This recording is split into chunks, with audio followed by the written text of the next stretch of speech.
नमस्कार sir. Hello. हजुर sir, समस्या भन्नुहोस्। म यहाँ युनिक पोइन्ट बोल्दैछु। को भन्नुभयो? Unique point. समस्या के हो हजुरको? यहाँ भोलिबाट अफर सकिन्छ भने यो हलचल कुरा सुन्दा चाहिँ यो सही हो दिदी? हजुर हो, भोलिदेखि अफर सकिन्छ। अब हजुरलाई नयाँ अफर पनि छ। हप्तामा 2 चोटि 100 को रिचार्ज गर्नुहोस्। रिचार्ज गरे बापत हजुरलाई 100 रुपियाँको बोनस आउँछ। बाले 100 रुपियाँ दियो मलाई 5 रुपियाँ भन्दा त दिँदैन दिदी। कस्तो दिन्छ यहाँ यो अफर आउँदाखेरि क्या रमाइलो भएको थियो। गर्लफ्रेन्डलाई कुरा गर्दा नि फेसबुक चलाउन यस्तो अफर नयाँ आउँदैन दिदी। अब आयो भने हजुरहरूलाई जानकारी हुन्छ नि त हजुर।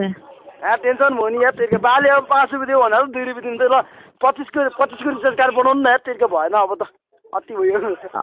हजुर अरू के समस्या? अरू समस्या त यहाँ नेट चलेन मेरो। फेसबुक केही चलेन। सर कृपया रिचार्ज गरेर ट्राई गर्नुहोस् न हजुर, नेट चलाउनुको लागि। ब्यालेन्स रिचार्ज गरेर?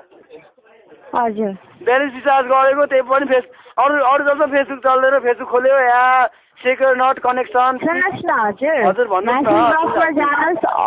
कुन मोबाइल हो हजुर हजुरको? मेरो colours mobile, colour Samsung galaxy 10।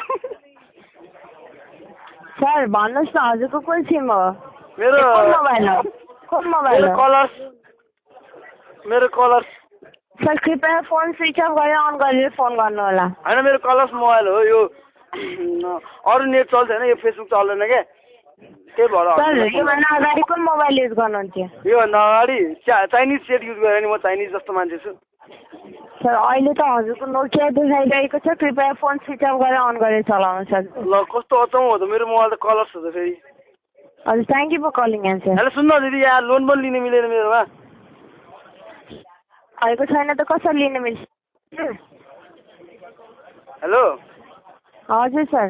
यहाँ लोन पनि लिन मिलेन क्या मेरोमा। सिम किन्नु भएको कति महिना भयो हजुर? सिम किनेको 1.5 दिन।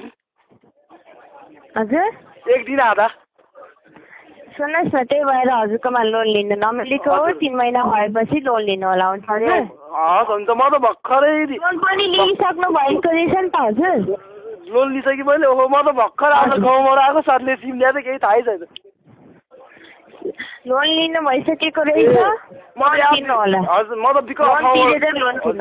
म त यहाँ विकट ठाउँबाट आएको। 10 दिन हिँडेर 2 दिन गाडीमा चढेर, त्यही पनि गाडीमा चढ्दाखेरि सातो पुत्लो गएर साथीले फन पार्क जाउँ भनेको थियो। म त तर्सेर कस्तो उत्पात यहाँ देखेर अरे।